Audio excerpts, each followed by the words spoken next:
Hi, welcome to my channel, Blue Goldfishy. I'll be breaking down what I've learned over being an artist semi-professionally for the last 3 years, as well as where my business is headed for 2026. That being said, I am going to talk briefly about the years leading up to now in the most summarized way I can before getting into things I learned and changes I'll be implementing for the future. Skip to the timestamp on screen if you don't feel like listening to me yet for an extra few minutes. Let's get into it. It all started March of 2023. I was in the middle of spring break from college and browsing on YouTube one afternoon when I stumbled across a peculiar series of videos on my FYP. I wasn't unfamiliar with seeing Comic-Con videos pop up on occasion due to the year prior getting really invested in cosplay and historical sewing content, but this one was different from the usual cosplay competitions I was fed. This was a vlog about their experience in Artist Alley as a vendor, something that never fully occurred to me as being a job people could just do, despite enjoying Artist Alley at cons I had been to. I was dragged into this whole new world, watching video after video for that whole week, looking into everything I possibly could about how a person could do this, and in that May, finally opened up officially on Etsy with my very first show soon to come. This first year went by surprisingly well, and by the end of my last show, I had made back all of my initial costs of startup and was applying for larger shows for the next year. My ego had fully taken over at this point without any failures under my belt and not fully knowing how vast this world truly was. In the winter, I slowed down, letting my online store fall to the side with the cold sending me into a sad sort of hibernation as I waited for any news for the applications I sent in for the next year. In this waiting state, I ended up being accepted into 2 major events, Emerald City Comic Con and C2E2. I prepared for them as much as I could, though the scale of these events I really couldn't prepare for. Emerald City came first in March. I stayed with a few other artists in a hotel to cut costs after the table and flights I had to pay for. This event actually went really well, and during it I ended up accepted into Animazement off their waitlist for May, and signed up despite already vending 2 other weekends in May, and having finals for college coming to a close in April, not leaving much time to prepare properly. I didn't care though. I was rearing up to get things done and force growth despite not knowing what I was doing in business or in life. C2E2 was next. To put it short, I lost money being there and only came out of it with further experience and a crushed spirit. It was a good show environmentally, but I also lost so much of my confidence being there. It hurt being overlooked so much while others did well and not understanding fully why. I can look back now and know most of this was just my bad display setup and chaotic selection of artwork, but I took it that my product line wasn't enough yet and ended up investing into more stuff despite already being in debt from the upfront costs of tabling at events. School ended and I got the days off from my part-time job to vend at shows in May, which went much better, though by the end of it I was exhausted from multiple weekends in a row of setup and teardown both for outdoor events and an out-of-state one. I was mostly back to normal at this point, but over the summer stuff kinda happened that broke me. I went through my last few shows of the year, trying hard to make ends meet and struggling to hold down a job while drowning in debt despite making what I needed to at each event outside of C2E2. By the end of my last event of the year, I was done. No more school, no more job, barely holding myself together long enough to be alone. My business went on a hold and I disappeared off the internet and in life as well. I holed myself up, clinging desperately to anything I could that kept me from sinking deeper. In this place is where I finally allowed myself to rest and seek proper support. It was a difficult winter, to say the least. My partner, who had only been with me for a couple months at the time, ended up having me move in, as I wasn't in a place where I could hold a job anymore for rent, and sat a couple steps away from being hospitalized again until March, when things finally started to heal as the weather began to warm back up. As the seasons changed, I started looking for little events I could dip my toes back into after imploding so badly after my last one, and having nothing left financially to pay for table costs. My first time back was for an event at a museum. I ended up working with them twice, having a couple commissions fall into my lap, and finally landing Mayday Underground and Twin Tiers Comic Con as my first full events of 2025. Both went extremely well and put me in a better situation overall for the end of 2025. Well, Those in my consignment space I acquired in August as well to throw extra old merch into to sell off slowly to the general public.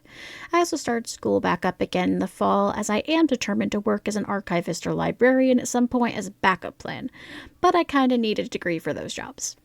Got me back to socializing too, which was really nice since I still was and am in a place where I can't work retail regularly, so human contact is limited. By the end of 2025, I felt a lot better about myself, my art, and everything that had happened in 2024. Much of my confidence returning, but this time with better boundaries to hopefully not burn out again and need almost a year to fully recover a second time. This brings us back up to today and reflecting on the last few years of bumps in the road and mistakes I've made so that others can potentially learn from what I got wrong. First off, if you are in college or just in a place where you do not have a huge amount of savings and a steady income that covers all your bills, do not, I repeat, do not start a business. Startup costs are a lot. Product costs are a lot. Tabling costs money, as does travel. There are a ton of expenses associated with starting an art business that I didn't fully grasp out of the gate. Not to mention taxes being more complicated overall. If failure will leave you in a state of debt, please just wait to start, or start by selling through third-party print-on-demand services and work on growing your platforms so that when you do start tabling and releasing your own products, there will at least be someone there to show up and you'll already know what tends to do well sales-wise. Relating to this is the fact that if your art is still not quite up to par with fundamentals, take your time to keep practicing and improving your work. There are a ton of artists competing for attention at shows and online already that have these fundamentals and their own art style solidified, and trying to jump into places that these artists already are and expecting to do well is not a great move. And unless you have a highly specific niche that people actually buy into, or a following to back you up, you are not going to make a lot of sales initially. You might have a little more luck at events physically, but your profits are still not going to be quite there yet for a while. This isn't to say you're a bad artist by any means, and your work will likely appeal to someone regardless of your skill level. I'm just saying this as someone who did start with an art that wasn't quite there yet, and is now stuck with a lot of products that will not move, and is still trying to find their footing 3 years later in what they want to draw and market themselves as artistically, while still technically learning fundamentals because they refuse to use references for the longest time and are kicking themselves for it now. Speaking of marketing, it's hard.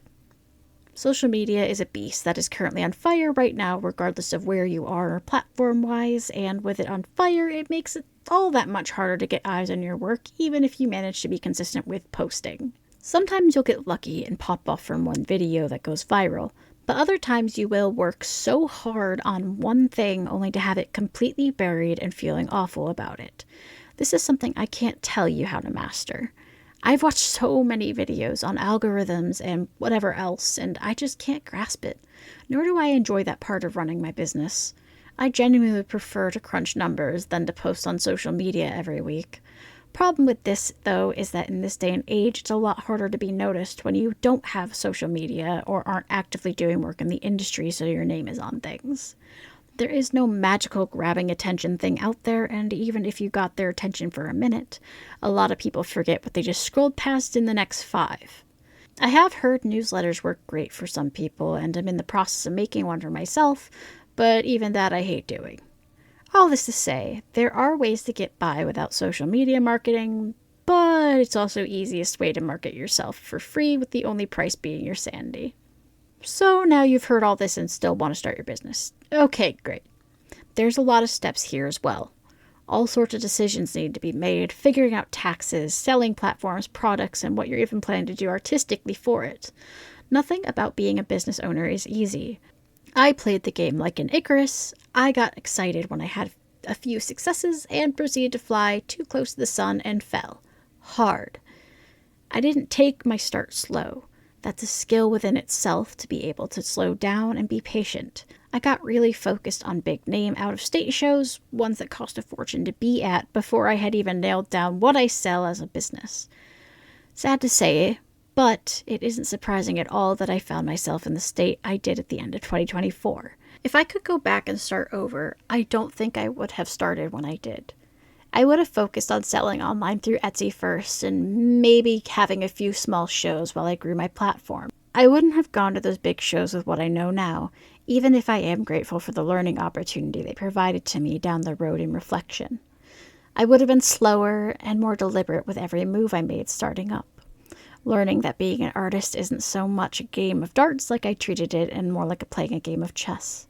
It's better to take your time making the right moves with a single piece at a time until you get there, and not throwing everything at the wall and hoping something sticks. I did the latter and do not recommend it. With everything I have learned, what does 2026 look like for me, and not just as a business, but as an artist? This year, I am planning to start ramping up again, bit by bit.